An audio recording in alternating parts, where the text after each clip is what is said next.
നമസ്കാരം. ഭാരതത്തിൻ്റെ തന്ത്രപരവും സൈനികവുമായ ചരിത്രത്തെയും അന്താരാഷ്ട്ര പദവിയെയും പുനർനിർവചിച്ച സുവർണ ഭൂമിയാണ് രാജസ്ഥാനിലെ താർ മരുഭൂമിയിൽ സ്ഥിതി ചെയ്യുന്ന പൊഖ്രാൻ. ഒരു സാധാരണ അതിർത്തി ഗ്രാമം എന്ന നിലയിൽ നിന്നും ആഗോള പ്രതിരോധ ഭൂപടത്തിലേക്ക് ഭാരതത്തിൻ്റെ പേര് ചേർത്ത് വച്ചതിൽ പൊഖ്രാന് തുല്യത ഇല്ലാത്ത സ്ഥാനമാണുള്ളത്. വിദേശ ശക്തികളുടെ കടുത്ത ഉപരോധങ്ങളെയും റഡാർ നിരീക്ഷണങ്ങളെയും അതിജീവിച്ച് സ്വന്തം കാലിൽ നിൽക്കാൻ കെൽപ്പുള്ള ഒരു ആണവ ശക്തിയായി ഭാരതം ലോകത്തിന് മുന്നിൽ തലയുയർത്തുന്നത് ഈ മണ്ണിൽ വെച്ചാണ്. 1974 പിന്നീട് 1998 പൊഖ്രാനിൽ നടന്ന ആണവ പരീക്ഷണങ്ങൾ ഭാരതത്തിൻ്റെ ആത്മവിശ്വാസത്തെയും ശാസ്ത്ര സാങ്കേതിക മികവിനെയും ലോകത്തിന് മുന്നിൽ വിളിച്ചോതുന്നതായിരുന്നു. വികസ്വര രാജ്യമെന്ന ലേബലിൽ നിന്നും ലോകത്തിലെ ഏറ്റവും ശക്തമായ ആണവ ക്ലബിലെ 6ാമത്തെ അംഗമായി ഇന്ത്യ മാറിയത് പൊഖ്രാൻ എന്ന ആ ചരിത്രഭൂമിയുടെ പിൻബലത്തിലാണ്. ഭാരതത്തിൻ്റെ ആണവ ചരിത്രത്തിലെ ആദ്യത്തെ നിർണായകമായ ചുവടുവയ്പ് നടക്കുന്നത് 1974 മെയ് 18 ബുദ്ധൻ ചിരിക്കുന്നു അഥവാ സ്മൈലിംഗ് ബുദ്ധ എന്ന രഹസ്യനാമത്തിൽ അറിയപ്പെട്ട ഈ പരീക്ഷണം ഭാരതത്തിൻ്റെ തന്ത്രപരമായ സ്വയംഭരണത്തിൻ്റെ ആദ്യ പ്രഖ്യാപനമായിരുന്നു. ശാന്തിയുടെയും സമാധാനത്തിൻ്റെ സന്ദേശം നൽകിയ ശ്രീബുദ്ധൻ്റെ ജന്മദിനമായ ബുദ്ധ പൂർണിമ നാളിൽ നടത്തിയ പരീക്ഷണം ഭാരതത്തിൻ്റെ ആണവ നയം ആക്രമണത്തിനുള്ളതല്ല, മറിച്ച് രാജ്യരക്ഷയ്ക്ക് വേണ്ടിയുള്ളതാണെന്ന സന്ദേശം നൽകാനാണ് ലക്ഷ്യമിട്ടത്. ഭാഭ ആണവ ഗവേഷണ കേന്ദ്രത്തിലെയും DRDOയിലെയും ശാസ്ത്രജ്ഞരുടെ കഠിനാധ്വാനമാണ് ഈ ദൗത്യം വിജയത്തിലെത്തിച്ചത്. ഐക്യരാഷ്ട്രസഭയിലെ രക്ഷാസമിതിയിലെ സ്ഥിരാംഗങ്ങളായ 5 വൻശക്തികൾക്ക് പുറത്ത് ഒരു രാജ്യം ആണവ പരീക്ഷണം നടത്തുന്നത് ലോക ചരിത്രത്തിൽ തന്നെ ആദ്യമായിട്ടായിരുന്നു.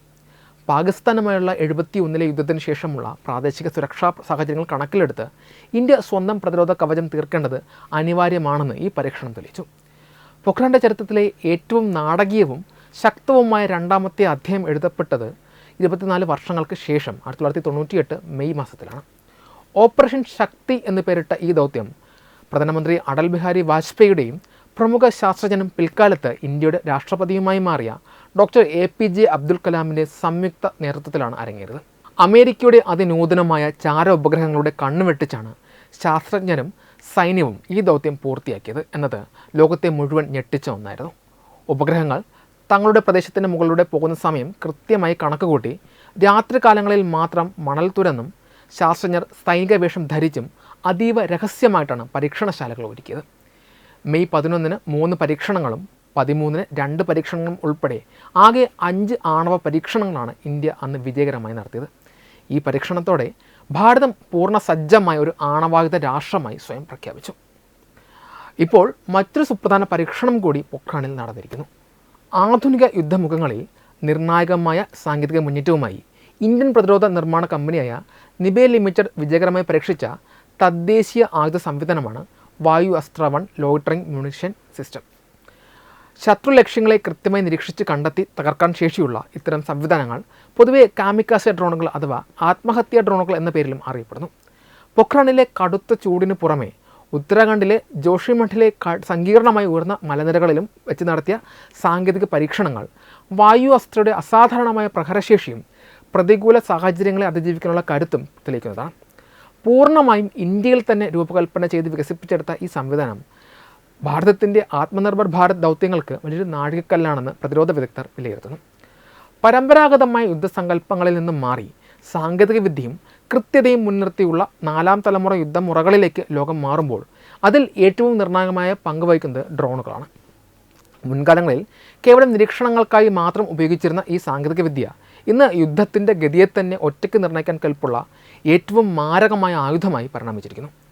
വ്യോമസേനയുടെ പൈലറ്റില്ലാ വിമാനങ്ങൾ മുതൽ അതിർത്തിയിലെ മുൻനിര പോരാളികൾക്ക് വരെ ഉപയോഗിക്കാൻ കഴിയുന്ന ചെറിയ ക്വാഡ് കോപ്റ്ററുകൾ വരെയുള്ള ഡ്രോൺ സംവിധാനങ്ങൾ ആധുനിക പ്രതിരോധ തന്ത്രങ്ങളിൽ വലിയൊരു അനിവാര്യതയായി മാറിയിരിക്കുകയാണ്. ശത്രുവിൻ്റെ കണ്ണ് വെട്ടിച്ച് ആക്രമണം നടത്താനും സ്വന്തം സൈനികരുടെ ജീവൻ നഷ്ടപ്പെടാതെ സൂക്ഷിക്കാനും സഹായിക്കുന്നു എന്നതാണ് ആധുനിക യുദ്ധതന്ത്രങ്ങളിൽ ഡ്രോണുകളുടെ പ്രാധാന്യം വർദ്ധിപ്പിക്കുന്നത്.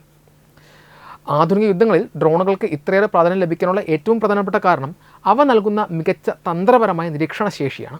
കട്ടിയേറിയ മേഘങ്ങൾക്കിടയിലൂടെയും ശത്രുവിൻ്റെ റഡാർ കണ്ണുകളെ വെട്ടിച്ചും മണിക്കൂറുകളോളം ആകാശത്ത് ഒരേ സ്ഥാനത്ത് പറന്നു നടക്കാൻ ഈ അത്യാധുനിക ഡ്രോണുകൾക്ക് സാധിക്കും. ഇവയിലുള്ള ഹൈ റെസൊല്യൂഷൻ തെർമൽ ക്യാമറകളും ഇൻഫ്രാറെഡ് സെൻസറുകളും രാത്രിയെന്നോ പകലെന്നോ വ്യത്യാസമില്ലാതെ ശത്രുപാളയത്തിലെ ചലനങ്ങളും ആയുധ സംഭരണശാലകളും കൃത്യമായി പകർത്തി ഗ്രൗണ്ട് കൺട്രോൾ സ്റ്റേഷനുകളിലേക്ക് തത്സമയം എത്തിക്കണം.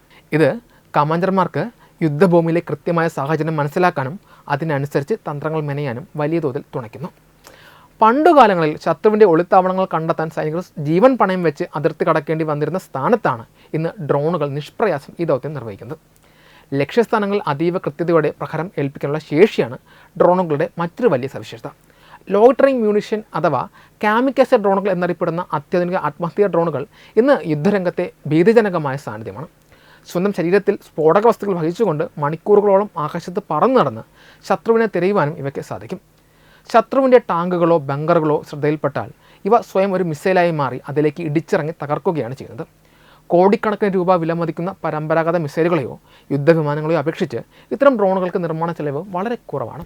കുറഞ്ഞ ചെലവിൽ ശത്രുവിന് പരമാവധി നാശനഷ്ടം വരുത്താൻ കഴിയുമെന്നത് വൻകിട രാജ്യങ്ങളെ മാത്രമല്ല, പ്രതിരോധശേഷി കുറഞ്ഞ ചെറിയ രാജ്യങ്ങളെയും ഒളിപ്പോര് നടത്തുന്ന ഗ്രൂപ്പുകളെയും ഡ്രോൺ സാങ്കേതിക വിദ്യയിലേക്ക് ആകർഷിക്കുന്നു. സമീപകാലത്ത് നടന്ന ആഗോള സംഘർഷങ്ങളിലെല്ലാം തന്നെ ഇത്തരം ഡ്രോണുകൾ യുദ്ധത്തിൻ്റെ ഗതി മാറ്റിയതായി നാം കണ്ടതാണ്. കൃത്രിമ ബുദ്ധി അടിസ്ഥാനമാക്കി പ്രവർത്തിക്കുന്ന ഡ്രോൺ കൂട്ടങ്ങൾ അഥവാ ഡ്രോൺ സ്വാംസ് ആണ് ആധുനിക യുദ്ധതന്ത്രങ്ങളിലെ പുതിയ വിപ്ലവം. നൂറുകണക്കിന് ചെറിയ ഡ്രോണുകൾ ഉപയോഗിച്ച് ഒരൊറ്റ ശൃംഖലയായി മാറി ശത്രുമേഖലയെ ആക്രമിക്കുന്ന രീതിയാണിത്. ഇവ തമ്മിൽ നിരന്തരം ആശയവിനിമയം നടത്തുകയും തനിയെ തീരുമാനങ്ങൾ എടുക്കുകയും ചെയ്യുമെന്നതിനാൽ ശത്രുവിൻ്റെ വ്യോമപ്രതിരോധ സംവിധാനങ്ങൾക്ക് ഇവയെ ഒന്നിച്ച് തടയുക എന്നത് ഏറെക്കുറെ അസാധ്യമാണ്. ഒരു ഡ്രോൺ തകർന്നാലും മറ്റ് ഡ്രോണുകൾ ലക്ഷ്യസ്ഥാനത്ത് കുതിച്ച് ദൗത്യം പൂർത്തിയാക്കും. ഇതോടൊപ്പം തന്നെ മുൻനിരയിൽ പോരാടുന്ന കവചിത വാഹനങ്ങൾക്കും കാൽനട സൈന്യത്തിനും തത്സമയ വ്യോമ പിന്തുണ നൽകാനും അപകടകരമായ യുദ്ധമേഖലകളിൽ കുടുങ്ങിക്കിടക്കുന്ന സൈനികർക്ക് ആവശ്യമായ മരുന്നുകളും അടിയന്തര സാമഗ്രികളും എത്തിക്കാനും കാർഗോ ഡ്രോണുകളും വലിയ തോതിൽ ഉപയോഗിക്കുന്നുണ്ട്. പരമ്പരാഗത യുദ്ധവിമാനങ്ങളെപ്പോലെ പൈലറ്റിൻ്റെ ജീവൻ അപകടത്തിലാക്കാത്തതിനാൽ ആധുനിക സൈനിക തന്ത്രങ്ങളിൽ ഡ്രോണുകൾക്ക് പകരം വയ്ക്കാൻ മറ്റൊന്നില്ല. ഇന്ത്യയുടെ തദ്ദേശീയ പ്രതിരോധ മേഖലയും ഇതിന് അനുസൃതമായി വലിയ മാറ്റങ്ങൾക്ക് വിധേയമായിക്കൊണ്ടിരിക്കുകയാണ്. സ്വന്തം സുരക്ഷയും തന്ത്രപരമായ മുൻതൂക്കവും നിലനിർത്തുവാൻ ഡ്രോൺ സാങ്കേതിക വിദ്യയിലെ സ്വയം പര്യാപ്തത അനിവാര്യമാണെന്ന് തിരിച്ചറിഞ്ഞ് വലിയ തോതിലുള്ള ഗവേഷണങ്ങളാണ് ഇപ്പോൾ നടക്കുന്നത്. ചുരുക്കത്തിൽ വരും കാലങ്ങളിൽ യുദ്ധങ്ങൾ ജയിക്കുന്നത് വലിപ്പമേറിയ സൈന്യത്തെ പ്രതിഷ്ഠിച്ചല്ല, മറിച്ച് ആകാശത്ത് അദൃശ്യമായി പറക്കുന്ന ഡ്രോണുകളുടെ സാങ്കേതിക മികവിലൂടെ ആയിരിക്കുമെന്ന് ആധുനിക യുദ്ധഭൂമികൾ തെളിയിക്കുന്നു. ഇപ്പോൾ ഇന്ത്യ പരീക്ഷിച്ചിരിക്കുന്ന വായു അസ്ത്ര 1ന് 100 കിലോമീറ്റർ ദൂരപരിധിയുള്ള ശത്രുതാപരമായ ലക്ഷ്യങ്ങളെ അതീവ കൃത്യതയോടെ തകർക്കാൻ സാധിക്കും. സമുദ്രനിരപ്പിൽ നിന്ന് 14,000 അടിയിലധികം ഉയരമുള്ള ഹിമാലയൻ മലനിരകളിൽ തടസ്സമില്ലാതെ പറന്നു വരുവാനും ലക്ഷ്യസ്ഥാനം വരെ കൃത്യമായി നിയന്ത്രണം നിലനിർത്തുവാനും ഈ ഡ്രോണിന് സാധിക്കുമെന്നത് ജോഷിമഠിലെ പരീക്ഷണങ്ങൾ വ്യക്തമാക്കുന്നു. ആധുനിക യുദ്ധതന്ത്രങ്ങളിൽ രാത്രികാല ആക്രമണങ്ങൾക്കുള്ള പ്രാധാന്യം കണക്കിലെടുത്ത് ഇതിൽ ഉൾപ്പെടുത്തിയിരിക്കുന്ന ഇൻഫ്രാറെഡ് ക്യാമറകൾ ഇരുട്ടിലും ശത്രുവിൻ്റെ കവചിത വാഹനങ്ങളെയും ടാങ്കുകളെയും കൃത്യമായി തിരിച്ചറിയാൻ സാധിക്കും. രാത്രിയിൽ നടത്തിയ പരീക്ഷണങ്ങളിലും 2 മീറ്ററിലും കുറഞ്ഞ സർക്കുലർ എറർ പ്രോബബിൾ പരിധിക്കുള്ളിൽ ആദ്യ ശ്രമത്തിൽ തന്നെ കൃത്യമായി ലക്ഷ്യം ഭേദിക്കുവാൻ ഈ സംവിധാനത്തിന് കഴിഞ്ഞിട്ടുണ്ട്. ഇത് അതിൻ്റെ അത്യുഗ്രമായ കൃത്യതയാണ് കാണിക്കുന്നത്. യുദ്ധരംഗത്തെ തന്ത്രപരമായ ആവശ്യങ്ങൾക്കനുസരിച്ച് ഇതിൻ്റെ നിയന്ത്രണം ഒരു ഗ്രൗണ്ട് കൺട്രോൾ സ്റ്റേഷനിൽ നിന്നും 70 കിലോമീറ്റർ അകലെയുള്ള മറ്റൊരു ഫോർവേഡ് കൺട്രോൾ സെഗ്മെൻറ്റിലേക്ക് കൈമാറാനുള്ള ശേഷിയും വായു അസ്ത്ര 1 പരീക്ഷണത്തിലൂടെ വിജയകരമായി തെളിയിച്ചു. ആക്രമണം നടത്തുന്നതിനിടയിൽ സാഹചര്യങ്ങൾ മാറുകയാണെങ്കിൽ ദൗത്യം നിർത്തിവെക്കാനും തുടർന്ന് അനുയോജ്യമായ മറ്റൊരു സമയത്ത് വീണ്ടും ആക്രമണം നടത്താനുമുള്ള അത്യാധുനിക സവിശേഷതയും ഇതിലുണ്ട്. കൂടാതെ ലക്ഷ്യസ്ഥാനത്ത് ആക്രമണം നടത്തേണ്ടതില്ല എന്ന് തീരുമാനിച്ചാൽ ഡ്രോണിനെ സുരക്ഷിതമായി തിരികെ കൊണ്ടുവരാൻ സഹായിക്കുന്ന പുനരുപയോഗ വീണ്ടെടുക്കൽ സംവിധാനവും ഇതിൻ്റെ സാമ്പത്തിക ബാധ്യതയും നഷ്ടവും വളരെയധികം കുറയ്ക്കും. വായു അസ്ത്ര പോലെ തന്നെ ആധുനിക യുദ്ധമേഖലകളിൽ വിപ്ലവം സൃഷ്ടിച്ച മറ്റൊരു സമാന സാങ്കേതിക വിദ്യയാണ് സ്കൈ ട്രാക്കർ ലോയിറ്ററിംഗ് മ്യൂണിഷൻ സംവിധാനങ്ങൾ. പൂർണ്ണമായും സ്വയം ഭരണാധികാരമുള്ള ഈ ഡ്രോണുകൾക്ക് ശത്രുമേഖലയിൽ പറന്നു നടന്ന് ലക്ഷ്യങ്ങൾ സ്വയം കണ്ടെത്താനും ഓപ്പറേറ്ററുടെ അനുമതിയോടെ അവയ്ക്ക് നേരെ കുതിച്ചു വരാനും സാധിക്കും. ഇതിൻ്റെ ബോഡിയിൽ 5 മുതൽ 10 കിലോഗ്രാം വരെ ഭാരമുള്ള സ്ഫോടക വസ്തുക്കൾ ഘടിപ്പിക്കാൻ സാധിക്കും എന്നതിനാൽ ശത്രുവിൻ്റെ ശക്തമായ പ്രതിരോധ കോട്ടകളെപ്പോലും തകർക്കാൻ ഇതിന് ശേഷിയുണ്ട്. ഇലക്ട്രിക് പ്രൊപ്പൽഷൻ സാങ്കേതികവിദ്യ ഉപയോഗിച്ച് പ്രവർത്തിക്കുന്നതിനാൽ ഇവ വളരെ കുറഞ്ഞ ശബ്ദം മാത്രമാണ് പുറപ്പെടുവിക്കുന്നത്. ഇത് ശത്രുവിൻ്റെ റഡാറുകളുടെയും നിരീക്ഷണ സംവിധാനങ്ങളെയും കണ്ണുവെട്ടിച്ച് വളരെ താഴ്ന്ന ഉയരത്തിലൂടെ നിശബ്ദമായും അദൃശ്യമായും സർപ്രൈസ് ആക്രമണം നടത്താൻ സൈന്യത്തെ സഹായിക്കും. കരസേനയിലെ പ്രത്യേക വിഭാഗങ്ങൾക്കും മുൻനിരയിൽ പോരാടുന്ന സൈനികർക്കും പെട്ടെന്ന് വിന്യസിക്കാൻ കഴിയുന്ന ഇത്തരം ഡ്രോണുകൾ വലിയ വ്യോമസേന പിന്തുണയില്ലാതെ തന്നെ കൃത്യമായി വ്യോമാക്രമണം സാധ്യമാക്കുന്നു. യുദ്ധഭൂമിയിലെ ശത്രുക്കളുടെ നീക്കങ്ങളെക്കുറിച്ചുള്ള കൃത്യമായ വിവരങ്ങൾ തത്സമയം നൽകുന്നതിലൂടെ സൈനികരുടെ സുരക്ഷയും അതിജീവന സാധ്യതയും വർദ്ധിപ്പിക്കാൻ ഇതിന് സാധിക്കും. പരമ്പരാഗത യുദ്ധമുറകളിൽ നിന്നും സാങ്കേതിക വിദ്യ അടിസ്ഥാനമാക്കിയുള്ള അതിവേഗ യുദ്ധങ്ങളിലേക്ക് ലോകം മാറിക്കൊണ്ടിരിക്കുന്ന ഈ കാലഘട്ടത്തിൽ വായു അസ്ത്ര പോലുള്ള തദ്ദേശീയ സംവിധാനങ്ങൾ അതിർത്തി സുരക്ഷ ഉറപ്പാക്കുന്നതിൽ ഇന്ത്യൻ സായുധ സേനയ്ക്ക് വലിയൊരു തന്ത്രപരമായ മുൻതൂക്കം സമ്മാനിക്കുമെന്ന കാര്യത്തിൽ യാതൊരു സംശയവുമില്ല. വെബ് ഡെസ്ക് തത്വമൈ ന്യൂസ്.